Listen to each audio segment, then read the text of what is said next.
Hello everyone, welcome back to Nasidyanka, the channel where I talk about Bulgarian history, culture, tradition and faith. This is episode 15, part 6. This continues my translation and sharing with you in the English language the article by the researcher and journalist Ivan Trenev, which is concerning the Bulgarians being at the basis of human civilization, 17,000 years of Bulgarian history, basically. Because I am just recalling this from memory, I am including the actual article's link in the comments section, so whatever I say here, you can click there and go to it. It's going to be in Bulgarian language, of course. You may use any kind of translation that you're familiar with. But that's as far as what I can do at my best. So I'm happy to share and popularize this because our school books have not done it. So Ivan Trenev says, the truth may offend some people. And in this episode, we are actually going to talk about the Greeks. Now, when I talk about history and I talk about facts and I tell you guys heartfully that I believe that the truth should be known, that does not go with judgment. Just because Bulgaria has experienced certain things in the past doesn't mean that I'm going to hate those people related to it, right? So just because, Bulgaria was under the Ottoman Empire for 5 centuries doesn't mean I'm going to hate Turkish people. Just because Bulgaria had some altercations with the Greeks or the Serbians doesn't mean I'm going to hate the Greeks or the Serbians. I really want to make this clear to you guys because I have come across, sadly, many such assumptions, people making those assumptions and almost avoiding and escaping and treading as if on eggshells with regards to discovering and stating and verbalizing the truth.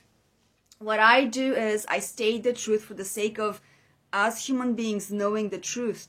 And this goes with utmost compassion and respect and love.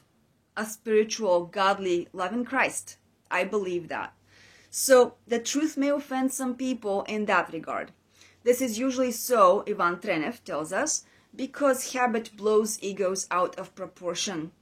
And when this habit is based on distorted information, learning about the truth can truly give you a headache, stress, and tension.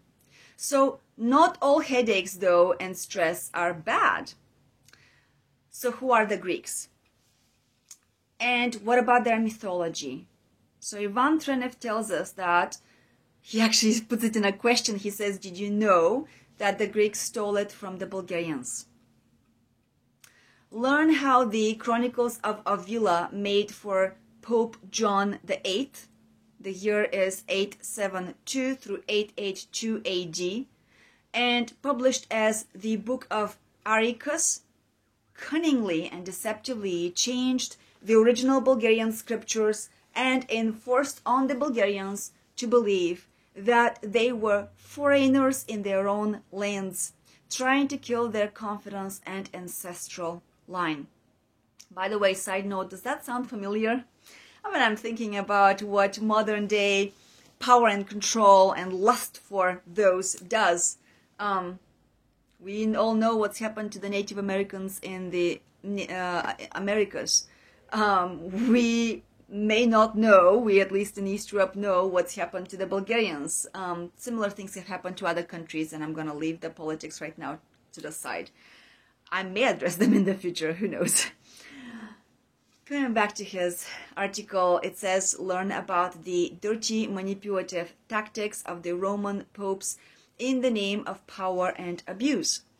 And side note, this has nothing to do with the original Orthodox Christian Church. As a matter of fact, true Orthodox Christians know very well the manipulative tactics of pagans, of Masons, so forth and so forth. Nowadays it all comes down to the appellation of the heresy of ecumenism, which is pretty much doing the exact same spirit, the exact same force that I'm discussing. And history repeats itself. It's happened in the past as well. So, going back to Ivan Trenev's article, who are the Greeks? He says, the Greeks came to the Balkans at the turn of the 1st and 2nd millennium BC, dressed in animal skins. Hence, their Bulgarian given name was Tirsi. In Bulgarian language, it actually means people dressed in skins. The Tyrians, today's Greeks, as we call them, are a tribe of Ethiopian origin that plundered the Bulgarian territories in the Balkans and borrowed from the Bulgarian culture. Even today in the Balkans, the Ethiopian origin of the Greeks is known as the Greeks inhabited northern Ethiopia before they started their raids to the Balkans. The so-called Greek mythology, which nowadays is studied in history textbooks and films are made about it, contains only and only Bulgarian legends from the time when the Bulgarian tribes in the Balkans developed their culture from the 17,000 years ago. The Bulgarian archives, I think you guys will say, the Bulgarian archives were actually exhausted from the war with the Bulgarian Trojans. Remember, there were many different names of the Bulgarians depending on the clan, the family line, and the region. So we have the archives, the Trojans, and so forth and so forth. So the Bulgarian archives were exhausted from the war with the Bulgarian Trojans, and the Tyrian Ethiopians, Greeks, managed to conquer the Bulgarian Mycenaean kingdom of the Achaeans. Logically, they made their main character the Bulgarian hero Gurugla, son of the mound, and twisted his name a little so that they could pronounce it. This is typical of foreign cultures, by the way. They twist names. I've seen some basic streets in America that twisted the names. For example, there is a street in Columbia, South Carolina, that is Hugie. The locals and my university called it Hugie Street, but in French that would be Huget. And I've seen many other places like that, twisted and twisted, so that they can fit in the language of the locals, at least to ease their pronunciation, but it doesn't meet the original pronunciation. Coming back to the article, Ivan Trenev tells us that the Greeks pronounced Gurugla in the form of Heracles, Hercules. So I think that you guys are familiar with that name, at least. From the names of the Bulgarian clans came the names of the Greek regions. So from the Bulgarian clan Seber, called Kresh, meaning wrestling, and Palwan, wrestler, because of his great love for the Bulgarian wrestling. Kresh, again, is the word. The name arose such as Sparta, Greek, Greece, Peloponnese. Thus the Tyrians, the fur-clad newcomers, took the name of a country that was called Greece. From the Bulgarian name of the main mountains in Greece, Taiga, which in parentheses, the word taiga in the Bulgarian language means wooded mountains. The Greek name arose, which they made it as Taiget.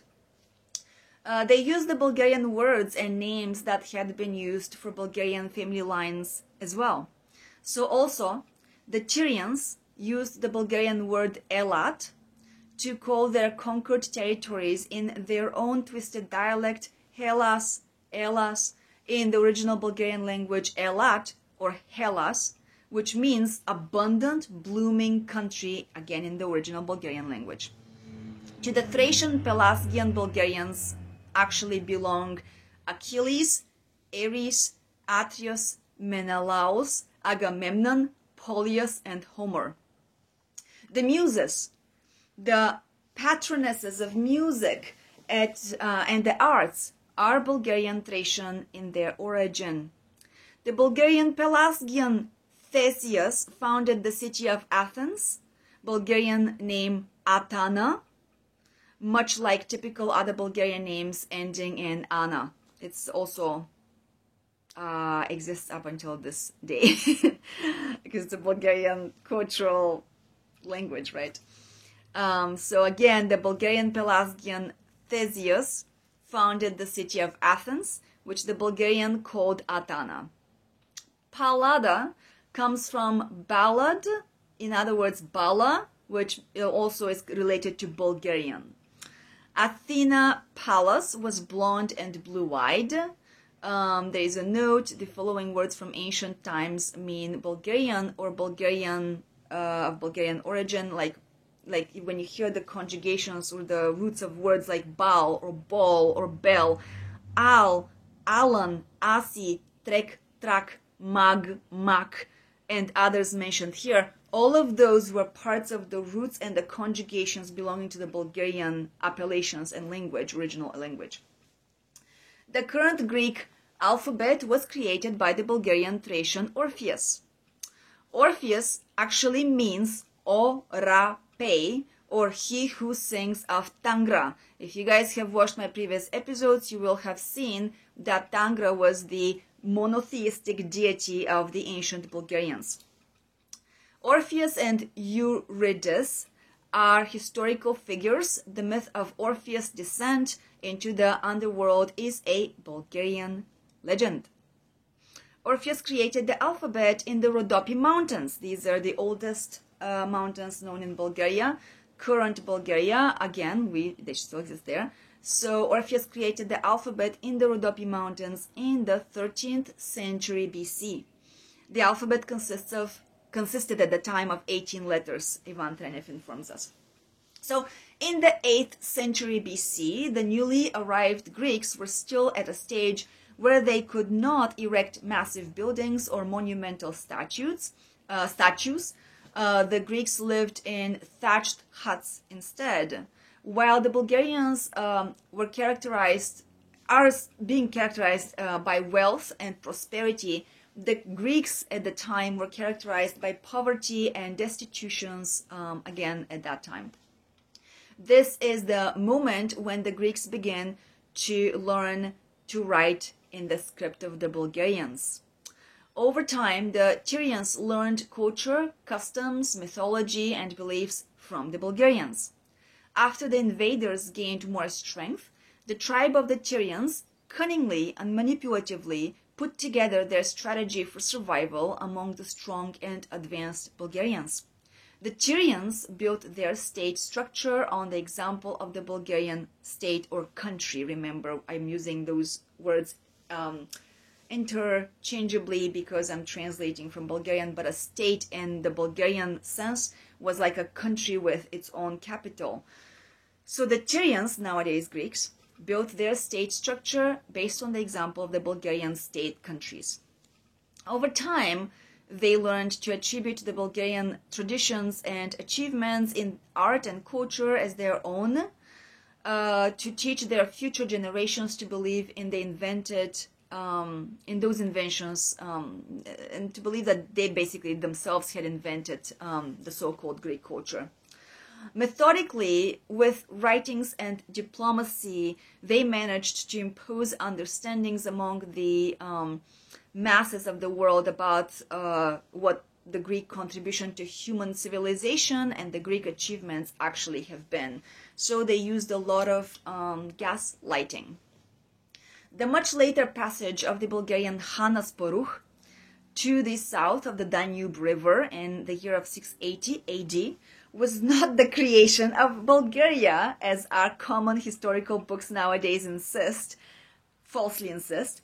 As popular history tries to make us all believe today, since Bulgaria had been, and again this is false because Bulgaria had been in the Balkans 17,000 years earlier already before the arrival of Hanasporuch in 680 AD. That tactic, manipulative tactic, was in fact a well-planned military operation with a huge army for the return of ancient Bulgarian lands that had been conquered by the Ethiopian invaders. I should go back and reiterate the tactic of Hanasporuch coming to that land. It was a tactic to, like I said, to return, to get back what belonged to the Bulgarians already, in which the Ethiopian invaders, the ancient Greeks, had just conquered.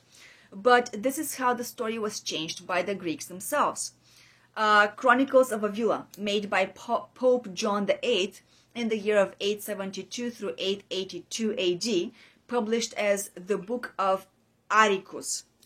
So I'm quoting here, and Ivan Trenev is quoting this. It says, "And when Constantine V, 741 through 755, ascended the throne in Constantinople, he was very afraid of the power of the Bulgarians, and he gathered all the learned men in his kingdom and said to them, 'What shall we do, my brothers? Because the kingdom of the Bulgarians will wipe us out. They are more numerous than us and come without an end. And behold, they have recovered half of their lands, and day by day they are multiplying on the earth, and they have besieged us more than once in the city of Constantine. And if they take us, they will make us their slaves.'" End of quote. The Chronicles of Avila, made for Pope John VIII, again 872 through 882 AD, published as the Book of Aricus, continue on by saying the following, and again I'm quoting here. "And here you know how Tervel, their Khan, almost became emperor over the whole earth. And he, Tervel, even said that our lands by right belongs to the Bulgarian family, and by right they have been Bulgarian lands from the very beginning, and we are illegally on their land. What can we do to get rid of them? Even our soldiers and our entire people succumb to fear before them and consider the Bulgarians as the rightful owners of these lands. What can we do?" Let's make a little side point. I spoke about Khan Tervel, who has been a canonized Orthodox Christian saint who saved the entire Europe from the Muslim invasion. I spoke about it in an earlier episode, and I have entitled it using his name, Tervel. So feel free to refer to that for more information. And so coming back to Ivan Trenev's article, he continues, "So at that point, the council of the Archontite, or Archons in English, the sorcerers and the soothsayers withdrew to reflect and to counsel among themselves. And standing thus, with the doors locked, to consult among themselves, after 10 days they came up and said the following through the mouth of Zosimus, Theophanes, and Theophylactus, which were counselors of Constantine. So they said, 'Master, do not be afraid, nor let your heart be troubled. Just follow our advice, and you will certainly win, because through cunning you will be able to defeat the Bulgarians. Because yes, the Bulgarians are indeed the most ancient race, and have been in these lands since ancient times, even before we came here. And they had great kingdoms and great kings before whom the world trembled. What shall I do then? Tell me what you know. Tell me when you know. Do as your ancestors did, divide and conquer.' But how can I divide such a large and united nation as the Bulgarians? Behold, here at my gates are Sevaricus, son of Asparuha, Khan Asparuh, the Bulgarian, and before Thessalonica, his nephews, the sons of Kubaricus, Kuber. Their cousins are in Illyria, Pannonia, Spain, and Gaul, and they are all confederate and surround me on the opposite side before Thessalonica. Attacking one, the other strikes me in the back, and sending my troops against the second, a third gives me an ultimatum. What can I do? Who am I? One against all. And how can I divide their union and their bloodlines when they are all children of a father? In other words, one family. So then his advisors answered, and again I'm reading, quote, "My lord, the strength of the Bulgarians is in their lineage and in their ancient name, by which they call themselves, because they unwaveringly believe that they are one God-chosen people who speak the one divine language. War against their word, their scripture, with a crafty word, with script, and you will strike and smite them first in mind and then in heart. Then they will grow weak and they will be terrified of your power and glory. Thus you will conquer them forever. Because only what is written down in books and is preserved and spread with the power of history remains ultimately to be remembered. All the future generations who read what we write in the books will believe and follow, and this subdues the nations. Remember what is written in the, now in Bulgarian this word is letopisi, in English it translates as the annals, so that's the chronicles. So he says, remember what is written in those chronicles or the annals. How did the emperor Gallienus act in his time, who went on to campaign against the Bulgarian Getae in Attica? He was the first to promise all Getae Bulgarians who joined him in Roman citizenship and called them Roman Getae Romae, and the Getae who rose up against the empire he declared a slave rebel, scum, and contemptuously called them Goths, proclaiming that only they are clean and only the Getae Romae Bulgarians are noble. Only the Getae Romae are noble. In other words, they offended the Bulgarians, and many such names have been used throughout history, such as barbarians instead of Bulgarians, such as slaves instead of Slavs. By the way, Sclavi, the Roman Catholic appellation, they were trying to subjugate us and call us slaves, when in the truth, the true original appellation of the Slavic nations, Slaviani in Bulgarian language, actually means the glorious people. Slavyanin, Slava means glory to God, Slava Bože, we say. So this is a complete manipulation, twisting language here so that it can brainwash our generations and our whole of humanity. I continue with his article here though. So he advised, he says, do the same. He called the Bulgarians in Mysia and Thrace Vulgars or barbarians, and today Bulgaria is Vulgaria in Greek. In other words, a dirty and barbaric people of foreigners from the east who have no place in your land, and the Bulgarians from Illyria and Macedonia he called Sklaveni or Sklavi or slaves. Again, like I said, manipulating language here. Or that means a vile and abhorred rebels, the vile and abhorred rebels who came from the north and west, living on our backs. What a burden, right? And so he went further, advising the invaders, quoting, and write down the old chronicles, that they may be remembered from age to age, and let their children and their grandchildren read them again and again until they forget their ancient origins and they remember only your writings! Exclamation point, end of quote. And so, Constantine V was cunning and crafty and heeded all their counsels and carried out all their satanic plans. Ivan Trenev again continues here. And so, in the beginning, the Bulgarians were one country and one people, the most numerous on earth, but they became many countries and many peoples subsequently, and so it is today. And when the Bulgarian generations of that time died, the new generations of Bulgarians read the false books and chronicles of Constantine V, and some believed that they were aliens on their own land, and that some Bulgarians